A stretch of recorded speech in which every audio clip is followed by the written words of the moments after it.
If you look up this game online, it's labelled as RAW 2 Ruthless Aggression. As cool as that name is, I've never actually seen any official listing of the game with that subtitle, nor have I ever seen any cover art with that name. Did it change after release, or did people just make this up? Anyway, today we are going to be looking at RAW 2. The first game, which was released exclusively for PC and Xbox, was not very good.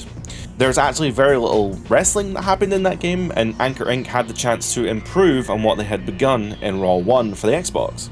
So for context, RAW 2 was released just before Here Comes the Pain. So how does it compare, and is it an improvement over the first game?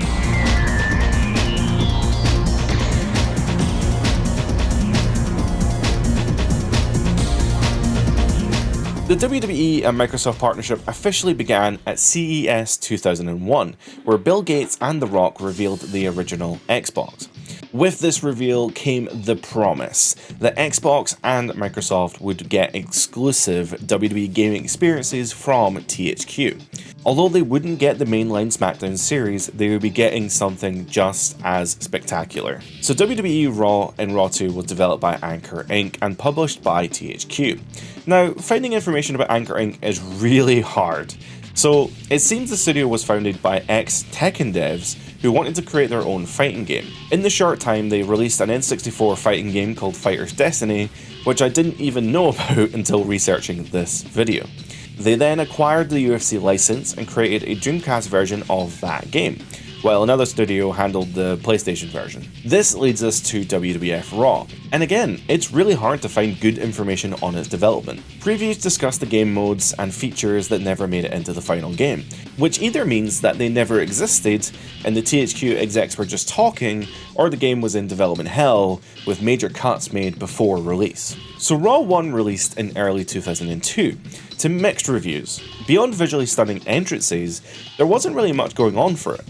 With SmackDown's success and Raw's lackluster reception, WWE might have been hesitant to give the green light to a sequel. But THQ and WWE came to an agreement, and RAW 2 was released in September 2003. RAW 1 was far from perfect. Reviews slammed at its slow gameplay, clunky controls, and lack of wrestling moves. You'd think Anchor was set up to head out the park with the sequel, so let's dive in and see how they did improve upon RAW 1. The original game had decided to implement a shared momentum meter, which took up an alarming amount of the lower portion of the screen. Reviewers weren't overly critical of this momentum style, but RAW 2 has elected to go with a more traditional approach, closer to what the N64 offerings with Day of Reckoning and the No Mercy and WrestleMania and stuff. Essentially, complete actions, do moves, deal damage, and your meter will start to heat up. Once the meter is full and the crowd is on your side, you can trigger a finisher at any point. Alternatively, if you're getting a beatdown and your momentum cools off, it can actually be really difficult to mount a comeback. Even if you've earned a finisher, taking too much punishment will then drain your momentum, causing you then to lose your finisher. So gameplay is massively sped up compared to the original, but everything still feels slightly off. Characters don't have a natural way of moving. Using the D-pad makes them walk sluggishly, while the left thumbstick sends them running way too fast. For the most part, it actually plays quite a lot like the GameCube wrestling games, but nowhere near to that level of polish. You can perform quick strikes and grapples, with stronger versions triggered by holding the buttons. Controls are also very easy to grasp, and a quick read of the manual, or nowadays a Google search on GameFAQs, will have you ready in no time. With the original Xbox's 4 controller ports, RAW 2 could have also been a great party game. With the original Xbox's 4 controller ports and local multiplayer was built into the game, the mechanics are fairly simple to pick up and play, and could lead to a great night of action at a party. Matches also now feature more move opportunities, such as triggering attacks while leaning against the ropes, something that was absent from the first game. There's also new move animations to accommodate the expanded roster. RAW 2 also introduces in-ring referees for all match types, which adds immersion and obviously realism. Gameplay wise, referees can be taken out, allowing you to grab weapons and attack without consequence. There's even a choice of real-life referees from WWE at the time, although their counts are frustratingly slow. The roster itself is impressive, with 64 characters available from the start. Surprising inclusions like Chris Nowinski, Jamie Noble, Nydia, and Tommy Dreamer actually show an effort to represent the overlooked talent on the roster. However, there are no unlockable characters in the game. Everything is accessible immediately when starting the game. So Raw 1 only featured simple match types. Weapons were present, but no modes really took advantage of them, and outside of King of the Ring there was very little variation. Thankfully, Raw 2 fixes this in a major way. Almost every major WWE match of that time is here, such as Hell in a Cell, Cage, Ladder, TLCs, Street Fight, even the Royal Rumble. And to their credit, the Hell in a Cell implementation deserves praise. There's plenty of room outside of the ring, lots of interactive actions, the ability to break the cage roof, and yes, you can even throw opponents off of the top of the cage. It's exactly what fans would have wanted from that match type. The Royal Rumble is also very impressive. While the game only supports 4 players in the ring at once, you can actually run a full 64-person Royal Rumble, meaning the entire roster can be in one match. It's an endurance test, and the gameplay might get a little repetitive after a few entrants, but the concept is undeniably cool. Create a Wrestler is solid, offering enough unique parts to build convincing custom wrestlers or even bootleg versions of roster members who didn't make the cut. There are nods to Legends past, letting you recreate them fairly well. Create an Entrance is also surprisingly deep, on par with some of the later WWE 2K titles, with customizable animations, lighting, and pyro. The original Xbox's ability to store MP3s also adds another layer, allowing for custom entrance music for your created characters. The best part though is Season Mode. It uses an automatically generated calendar where you can play as any roster member. Match cards are built around the character alignments and gimmicks, and you can take actions before matches and after matches, such as resting, calling out opponents, stealing items, or even setting traps. These choices influence storylines and pay-per-view outcomes. The mode never truly ends, but cycles very quickly from Raw to SmackDown to pay-per-view, unlocking arenas as you win. It kind of feels like a precursor to something like Universe Mode, offering kind of variety and creativity that can easily fuel something like a stream or a created video. There's no doubt that this game has style. Booting it up greets you with the fantastic Ruthless Aggression Raw introduction, with Union Underground blasting as a backing track to the weekly show.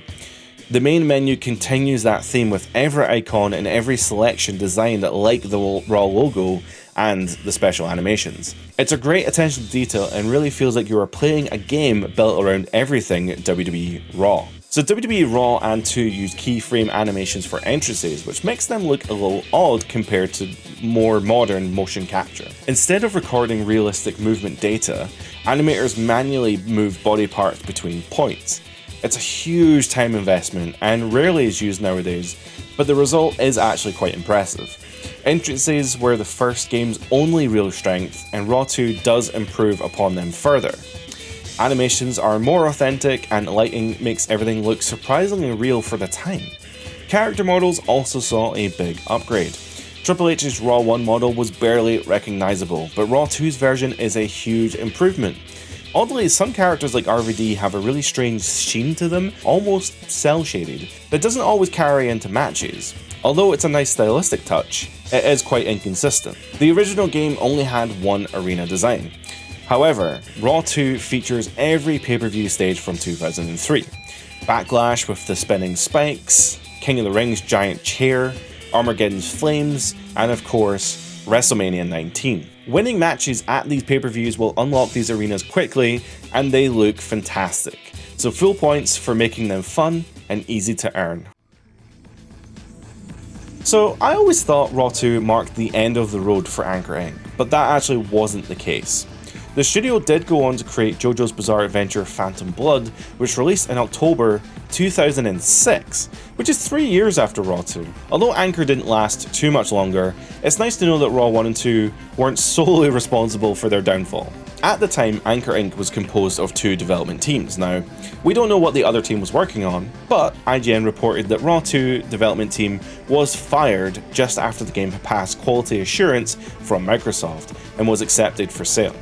This practice isn't uncommon in the industry, and it prevents publishers from paying bonuses tied to performance in certain markets.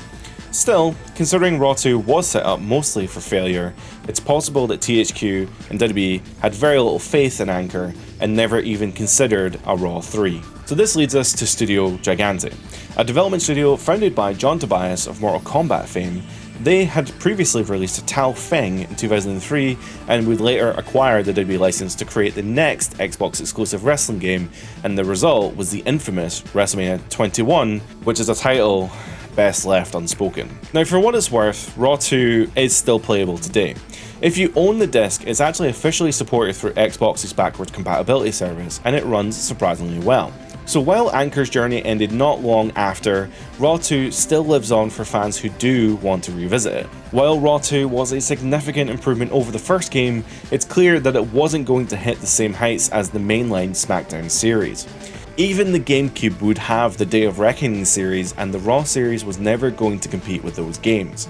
I think nowadays, because we only have one release a year with the WWE 2K series, I can really appreciate that THQ was willing to create a completely different game for each platform.